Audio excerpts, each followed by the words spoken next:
Bismillahirrahmanirrahim. Assalamualaikum warahmatullahi wabarakatuh. Saya Cahyatira Fajrianing dari 3 PGMIC Quran Hadis kelompok 13 akan sedikit memaparkan materi tentang Quran Surat At-Tin, Al-Insyirah, At-Tuha, dan Hukum Wakaf dan Wasol. Langsung saja, yang pertama itu pembahasan tentang Surat At-Tin. Nama Surat At-Tin diambil dari ayat pertama yang memiliki arti buah tin. Buah tin diketahui telah ada sejak 4.000 tahun yang lalu dan tumbuh di wilayah Asia, Afrika hingga Eropa. 4.000 tahun lalu tentunya kita belum lahir ya. Lalu surat At-Tin memiliki makna kandungan ayat menjadi refleksi untuk kehidupan manusia. Tentunya kita sudah mengetahui ya atau sudah mendengar bagaimana bunyi surat At-Tin. Ada di makalah, silakan dibaca. Dan At-Tin memiliki kandungan surat yang salah satunya itu At-Tin mengisyaratkan sebuah fase kehidupan manusia pertama di surga.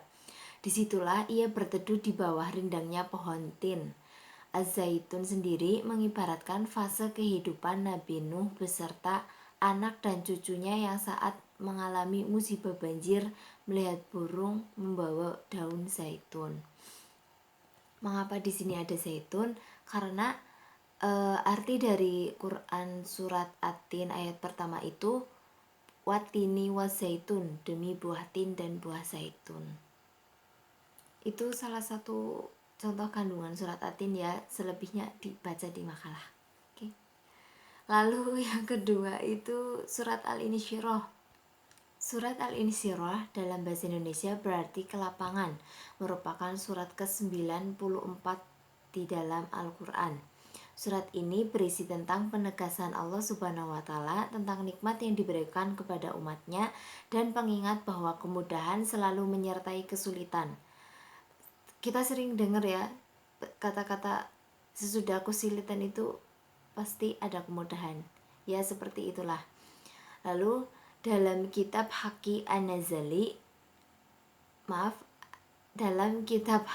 An-Nazili dijelaskan bahwa barang siapa yang membaca surat Al-Insyirah setiap selesai melaksanakan sholat sebanyak 9 kali, maka Allah Subhanahu wa Ta'ala akan menghilangkan kesulitan dan mempermudah rezeki orang tersebut.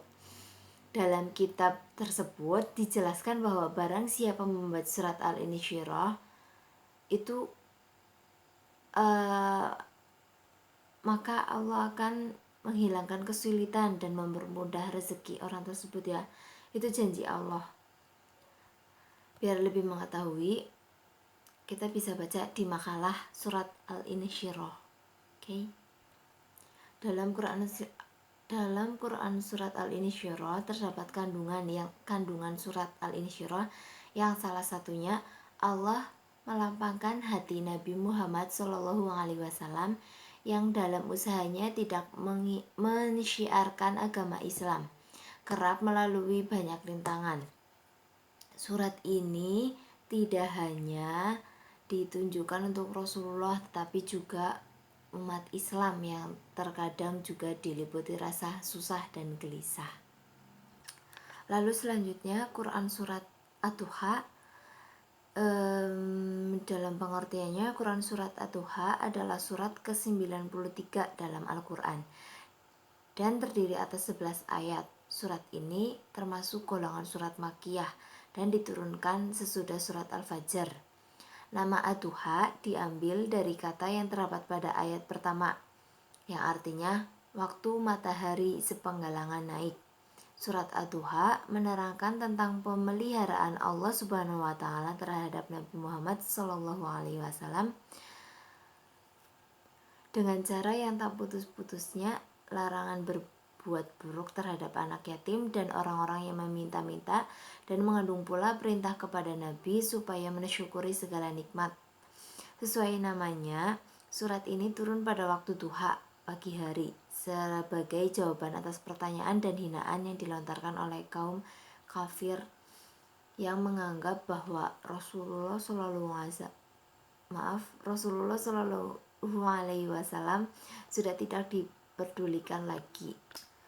Tentunya Quran surat Ad-Duha ini mempunyai kandungan yang salah satunya Allah Subhanahu wa taala tidak akan pernah meninggalkan Nabi Muhammad SAW berasal dari keadaan yatim dan tidak memiliki perlindungan serta peningkatan. Lalu yang terakhir pembahasan tentang hukum wakaf dan wasol. Apa sih wakaf itu? Wakaf berarti berhenti atau menengah gerakan. Secara istilah, wakaf adalah memutuskan suara di akhir kata untuk bernafas sejenak dengan niat meneruskan bacaan selanjutnya, atau bisa berarti wakaf adalah berhenti dari suatu bacaan Al-Quran untuk meneruskan bacaan selanjutnya.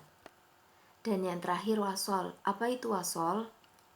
Wasol secara bahasa berarti sambung menyambung atau melanjutkan. Sedangkan menurut istilah, wasol adalah melanjutkan bacaan tanpa disertai nafas, meskipun boleh berhenti.